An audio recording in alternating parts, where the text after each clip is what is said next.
Stop.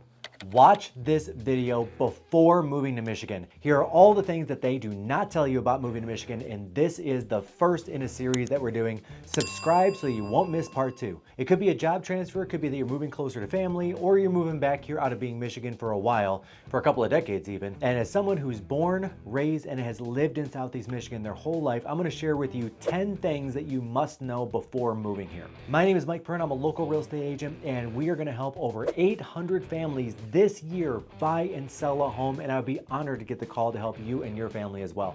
Call the number on the screen if you're looking to make a move. Before we jump in, drop in the comments below anything and everything that you think someone should know before moving to Michigan. Anything funny or general annoyances, I'll take those too, and I'll probably feature you in the next video. Now, of the 10 things, the last one is the most surprising, so be sure to stick around to the end, and we're gonna jump right in right now. First one is basements, and yes, that is a thing here in Michigan, and we're gonna start a little further out. So according to the National Associations of Home Builders, about 70% of homes in the United States do not have basements at all. For native Michiganders, basements aren't just common, they're kind of expected, and for most homes are well built with walls tall enough to finish into a kids play area, a man cave, and for larger homes, they become almost second apartments where families can stay when they visit, complete with full bedrooms, bathrooms, living rooms, and kitchens. At the minimum, here in Michigan versus other states, basements are the storage areas, whereas in a lot of other states, there are larger and taller storage areas above garages or attics, and here in Michigan, we have and we do adore our basements. People go crazy with their basements. To give you an idea, if you're buying a ranch home, let's say 2,500 square feet, most of the time that means that there's an additional 2,500 square feet in the basement. My parents, for example, have a first floor master suite that's about 1,100 square feet on the first floor, and all that footage drops straight into the basement. So their 4,000 square foot house, if it's a straight colonial, then it would be 2,000 square feet in the basement, but because they have a first floor master, it's actually 3,100 square feet just in the basement alone. Okay, so next up, I'm gonna talk about a different kind of basement, and that's Michigan basements. So this is a thing, and honestly, it's not a good thing. It's nothing like a regular basement. These guys are dank, dark, and damp, and pretty much any other word that you like to describe them that's a negative. You're gonna find these on older homes, generally speaking, pre-1930s built homes, and are not suitable for finishing or really doing much of anything with. They're small, usually don't go under the whole house, and a lot of the time are way too short to actually fully stand up in. Originally, these were made for old school coal furnaces, and a lot of the time you're gonna see an overly large window, which is where the coal was loaded in. A lot of the ones that I've seen while showing homes still have dirt floors, and I've seen several homes where they dug down deeper, put in sump pumps and irrigation systems, and added to them so that they can finish the basement, but that gets really costly really quick. Anytime you mess with the foundation on something, it gets super expensive. So scope out my videos on homes not to buy here, and for more on homes and features to stay away from. I actually did a whole video on homes you probably shouldn't buy. Number 3, Michigan is cheap. Actually, it's not. So I get a lot of people that call me that are moving here from out of state, and of course, as one does, they'll jump on the Google and they'll find articles like this CNBC article that has Michigan ranked as the 3rd cheapest place to live in the United States. And honestly, that's a bit of a stretch. Okay, so let's break this down. Michigan is the 11th largest state by square miles, but only has 10 million people. And there's a lot of open land in Michigan, and you can get some real cheap acreages in places like mid and up north Michigan, and of course in the UP. And that's the problem with averages. It takes into account all the places you don't want to live. So the big job centers in Michigan are Metro Detroit, Ann Arbor, Kalamazoo, Lansing, and Grand Rapids. Now, the land masses of those 5 metros is only the total area of a little under 10% of the total land in Michigan. So Michigan has 96,000 square miles, but those 5 comprise 9,300 square miles, and 67% of all Michigan residents live in less than 10% of the land. Metro Detroit itself has a population of 4.3 million people. Metro Ann Arbor, 370,000 people. Metro Lansing, 550,000 people. Kalamazoo, Portage, 335,000 people, and Grand Rapids, 1.1 million. So all the places you're gonna wanna live are the same places that everyone else is gonna wanna live. So Birmingham. And what I mean by that is, here are the 15 most expensive cities in Metro Detroit and the average home sales prices so you know what to expect. Bloomfield Hills, known for its sprawling estates and affluent demographic, the average home sales price is now above $1 million. The area is characterized by expansive properties and prestigious schools. Franklin, This village maintains a rustic charm with large historic homes typically selling for between $800,000 and $900,000. Franklin is noted for its country-like atmosphere, but is pretty close to a lot of amenities. Birmingham, highly desirable community with a lively downtown, excellent schools, and where homes generally range between $700,000 and $800,000. It also has a mix of super luxury apartments and condos and homes, and it's not uncommon to see a home go for in excess of $3 million. Grosse Pointe Shores, Grosse Pointe Farms, all the points for that matter, known for its lakefront views and exclusive private clubs. Homes here are between $650,000 and $2 million on average, but again, there are homes that will go above $4 million. All the points are family-friendly communities with strong community services. Northville, combining small-town charm with modern amenities, average home prices are hovering right now around $600,000. However, we've sold many homes north of $1 million, especially in and around Northville Hills. The city features both historic homes and new construction property. Rochester and Rochester Hills, which offers a blend of historic charm and modern luxury with home prices around $500,000 as an average, but again, that's a little bit of a misnomer because there are many properties that we worked with over $1 million, especially when you get close into the downtown. Rochester has numerous community events like Arts and Apples and the Big Bright Light Show and maintains a vibrant Main Street. West Bloomfield, known for its numerous lakes and spacious homes, the average sales prices go from $450,000 to $550,000, kind of goes between those two numbers, and especially when you get onto the lakes, those numbers move up to north of $800,000 as an average. Popular for its schools and diverse community. Beverly Hills, it's where you want to be. Nope. That was a different Beverly Hills Weezer was talking about. But our Beverly Hills is a peaceful residential community with homes averaging between $450,000 and $500,000. It's got a ton of parks and really highly rated schools. Orchard Lake Village, which is known for its estate-style homes, is averaging sales prices between $600,000 and $700,000 and is very common, especially with homes on the lake, to go for above $1 million. The community is centered around Orchard Lake itself and offers a secluded, upscale environment. Huntington Woods features charming, well-built homes with prices between $400,000 and $500,000. It's known for its community engagement and family-friendly activities. Novi offers a mix of residential styles and condos with homes priced on average going between $400,000 and $500,000. But then in Island Lake, you've got homes that go well north of $1 million that we've sold just this year. Northville's noted for its shopping districts, educational institutions, and robust community. Royal Oak, which is a vibrant city with an active nightlife and diverse dining options where home prices go between $350,000 and $600,000. There are now homes that are selling on the regular over $1 million. And Royal Oak is popular among young professionals and families alike for its cultural and community events. Last but not least, I could not make a video about Metro Detroit without putting in Ann Arbor, whose average home sales prices have now topped $800,000, and it's such a great community, with the Ann Arbor Art Fair being the biggest art fair in Metro Detroit and one of the biggest in the country with over 500,000 people going annually. Ann Arbor is a vibrant community with the University of Michigan interwoven within the city itself. Next up, we're going to talk car insurance. I cannot in good conscience make a video about Michigan without talking about this. A lot of things in Michigan are cheaper than the rest of the US.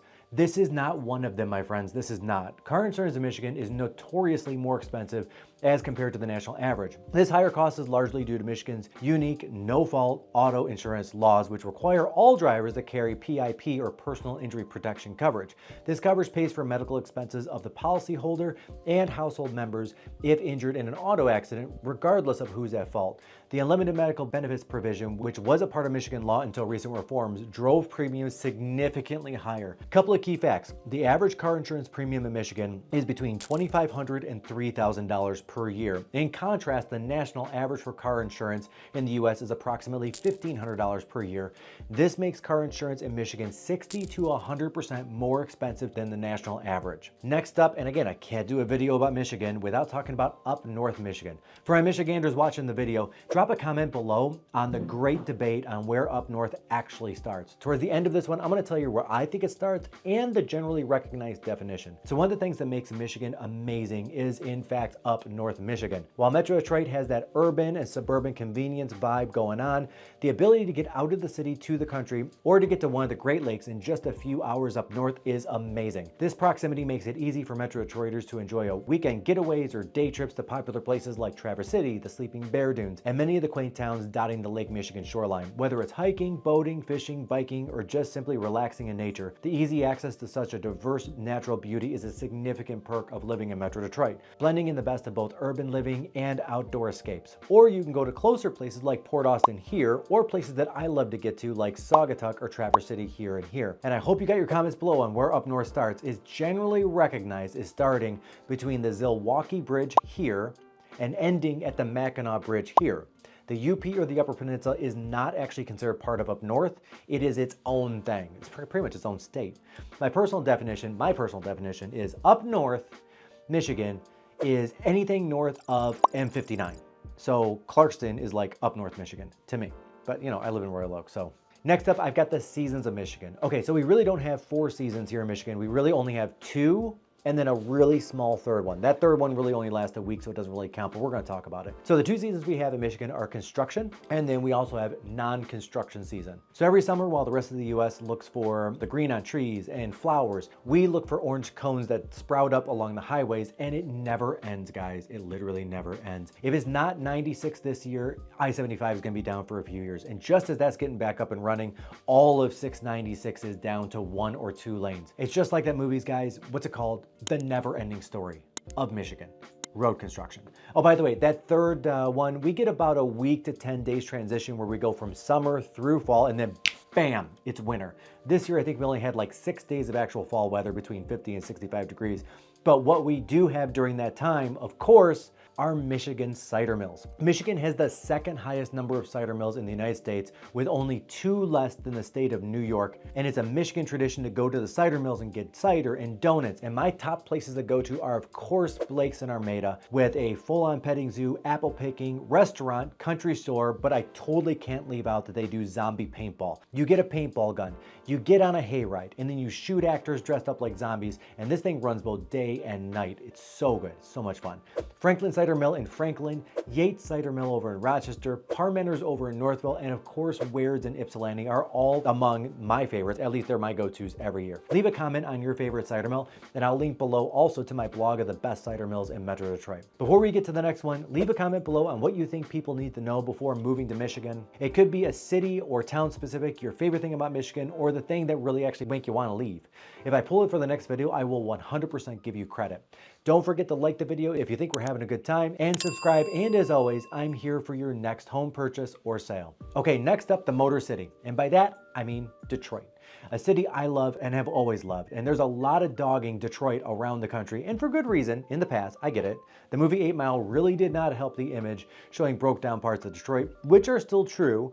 But Detroit is America's favorite comeback story, only second up to the Lions being America's, of course, favorite comeback story. Right now, we've got basically this little pocket of, my prediction is we were gonna have this little pocket of Chiefs fans somewhere in the middle of the country, and then 90% of the country are gonna be rooting for the Lions for the Super Bowl this year. Mark my words, that's how this is gonna go. So from shattering the draft attendance records with 775,000 people versus Nashville last year at 600,000 people, being the home of both Motown and techno, and yep, techno's from right here and still alive in places like Spotlight, Motor City Wine, and TV Lounge, not to mention Movement, which is the biggest techno festival in the world, and going more low-key like Campus Martius with one of the biggest Christmas trees in the US, outdoor ice skating, the Holiday Winter Market, and the Lodge, which feels like literally a lodge. Then we gotta talk about the food. Detroit has really upped its game on the food scene with new arrivals like Sexy Steak, which we went to recently. I'll link to that reel down below. And also there's some good old favorites of mine that I just go to, like my bread and butter ones like Savannah Blue, which serves upscale soul food, and Vecino, which is a high-end Mexican done amazingly. And then over on the other side, over by Corktown, we've got Ema, which is Mike Ransom's amazing restaurant. And also he was nominated for a James Beard Award, by the way, and deservingly so. You've got the Michigan Central Depot in Corktown. Ford had poured over $1 billion into renovating back to its former glory, including reopening the quarries the original granite was mined out of. And then over here on Woodward is the DIA, the Detroit Institute of Arts, which is home of both the famous Diego Rivera fresco, commissioned and later wanted to be destroyed by Henry Ford, and home of the title Best Museum in America 2 years in a row from US News. Guys, I may or may not have shared this fact, but I am a real estate agent. So we have to talk about Detroit real estate. And gone are the days you can buy a home for 20 bucks in Detroit. In fact, a lot of the pushback I get about the city is while the downtown is amazing, anything outside of that kind of 2 square mile downtown is just a wasteland. There's a lot of Detroit that's still rough, but coming up. But then there are places not downtown like Boston Edison, which also has one of the best coffee shops in Metro Detroit, which is the Congregation right here. It's actually an old church a couple bought, redid, and has been wildly successful. Homes here are now topping $2 million, with this home over at 892 West Boston Boulevard selling for $2.2 million. I got to walk through this one and it was stunning. And then this one over at 70 West Boston that went for an eye-popping $3 million. It's also on the largest lot in the city of Detroit at 4 acres and has a carriage house. The University District way over here off a 7 mile around UD Mercy, where home prices are now averaging $453,000. The Bagley community up off of Otter Drive over by UD Jesuit High School, where I went to school, is now averaging $350,000. And of course, over here, you've got Palmer, which is in Detroit, with the Fisher Mansion that just sold at $4.9 million in 2022. But even more, the architecture, extreme attention to detail is just not found anywhere else in Michigan, except possibly Ann Arbor, and very rare to see anywhere in the United States. Mostly it's because the sheer amount of money and ultra wealth in and around Detroit when these homes were being built around the 20s, paired with the exceptional craftsmen that had flocked here to the city for work at that time. And lastly, on the opposite end of the spectrum is Metro Detroit and Michigan lake life. Okay, I have a good friend that lives in Minnesota, and she always tells me, no, Minnesota's the land of 10,000 lakes. Land 10,000. You know what? It might be. Minnesota might be the land of 10,000 lakes, but Michigan is the land of 11,000 lakes. And Oakland County alone has 1,400 registered lakes. If you're looking for an all-sports lake, and I do when I'm looking for a home because I love my wakeboarding, my surfing, and my skiing, there are 232 all-sports lakes in Metro Detroit. Real estate on the lakes in Metro Detroit trends way higher than off-lake living. It varies lake by lake, but is generally about double the price per square foot versus off-lake living. But the real claim to fame here is proximity. You can both live on a lake and commute to downtown Detroit, Ann Arbor, or Warren, like the Warren Tech Center. So every day in the summer, you're living that walk out the door and jump in the water dream life. For the Great Lakes, where a lot of Michiganders have second homes, we've got more freshwater coastline than any other state in the Union. In fact, the Great Lakes themselves hold 20% of the world's fresh water. All right, guys, so those are 10 things I think you should know before moving to Michigan. Leave a comment below on what you think other people need to know before moving to Michigan is going to help these guys out. Could be a city, a town, your favorite thing about Michigan, or the thing that makes you go, ugh, it's Michigan. If I pull it down for the next video, I will 100% shout you out and give you credit. And if you thought it was a fun video, subscribe. And as always, I'm here for your next home purchase or home sale. See you on the next video.